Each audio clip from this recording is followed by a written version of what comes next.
the importance of that moment would have an historic impact on the software industry. I don't think we appreciated the significance of the Albuquerque thing when it first happened, but it didn't take long to realize that they were at the threshold of something that could be quite significant. For 19-year-old Bill Gates, life would never be the same. In the summer of 1975, he and Paul Allen formed Microsoft. Their ongoing work with Ed Roberts' company became so consuming that Bill dropped out of Harvard just before his senior year and moved to Albuquerque. Mary Gates was deeply disappointed by her son's decision. We told him that we'd put some money aside for him to attend school, and if he didn't finish in a few years, we'd have to make some other use of those funds. And by that time, he allowed us out. That would be okay. He'd probably be able to afford to go back if and when the time came. Bill was certain that he'd made the right decision, but making it in software wouldn't be so easy. The personal computer scene at that time was populated by users who were eager to share new information and software without paying for it. It was a practice that put Bill at odds with his peers. Hey, it was a bunch of high school kids and college kids who were doing something very non-mainstream. And Bill was very unpopular because he said, hey guys, don't steal this stuff. We made it and we own it. And that was, yeah, he was one of the business guys in what was a lot of geek hackers.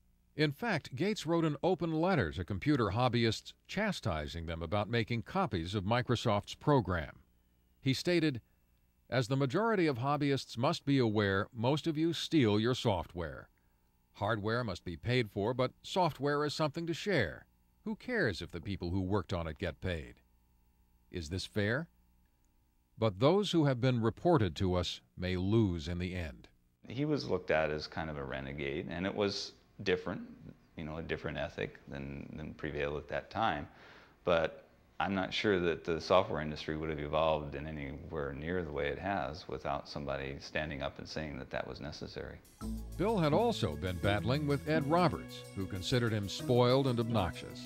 The two disagreed about almost everything, and Roberts was a formidable adversary.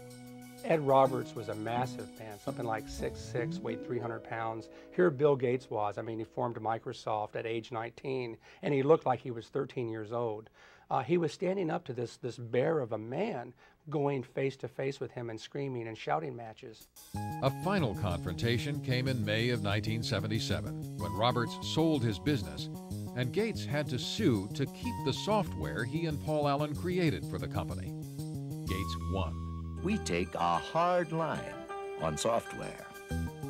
Microsoft expanded into new software languages, and Gates and Allen started to sell their products to other computer companies. At the end of 1978, with sales approaching the 1 million mark, they moved Microsoft from Albuquerque to Seattle. Bill was glad to be back and went into high gear to promote his hometown company. We always design with the future in mind. Our research people are always tracking the latest in hardware and software technology. It was Bill Gates who was actually the real marketing genius behind Microsoft. Early on, he was the one who was actually going out on the road and trying to sell this company and its software. And oftentimes, he would take his mother with him on these trips. Bill's highly respected and well-connected mother would come to play a pivotal role in his early career. Mary served on a number of corporate boards as well as the University of Washington. She was on the National Board of United Way. Also on the National Board of United Way was the CEO of IBM, which is how her son met the CEO of IBM, through her. What would your ideal home computer be like? By November of 1980, IBM was banging on the door of the fledgling Microsoft. The largest maker of computers in the world now wanted to talk to Gates and Allen about coming up with an operating system for their new line of personal computers. From their first meeting, IBM misjudged who they were dealing with. He looked like a sub-teen, you know, he was skinny, had a real mop of hair, you know, kind of casual, and basically people didn't take him seriously as a business person.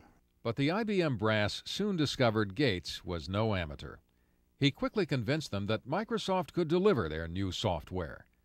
First, he purchased an existing operating system, which he then adapted for the IBM personal computers, calling it MS-DOS. Bill Gates, as he's often done as a shrewd businessman, knew where to get an operating system. He just went down the road a few miles and bought it for $50,000. But then the real brilliance was that when they developed that operating system for IBM, IBM wanted to buy the source code, which would have given them the disk operating system, or what became known as DOS. And instead, Microsoft refused to actually sign the rights over to DOS.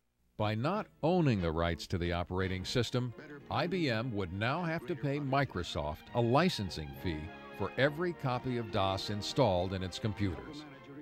IBM was also about to lose its tremendous edge in computer sales.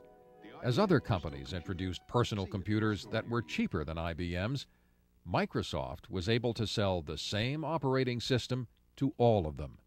There were all kinds of computers that were being conceived at that point in time. And it struck me that I don't know who will win in the hardware business, but Microsoft has a very good chance to win in the software business.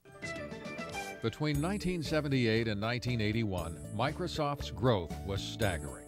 The staff was enlarged from 13 employees to 128. Revenues mushroomed from $4 to $16 million. By 1983, 30% of all the personal computers in the world were running Microsoft software. Still, Bill Gates never took his eye off the bottom line. He never flew first class unless it was absolutely necessary. You would often find him sitting in coach, in fact with a blanket over his head so he could get some sleep. So his parents taught him well early on the value of money and hard work, and translated later into his life with not only how he ran his personal life, but how he ran Microsoft. My name is Bill Gates. I'm chairman of Microsoft. The early 1980s was an exciting time for an industry run mostly by people under 30. Microsoft began working on software for innovative companies like Apple and its guru Steve Jobs.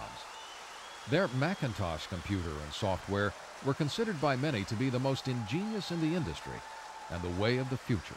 To create a new standard, it takes something that's really new and really captures people's imagination.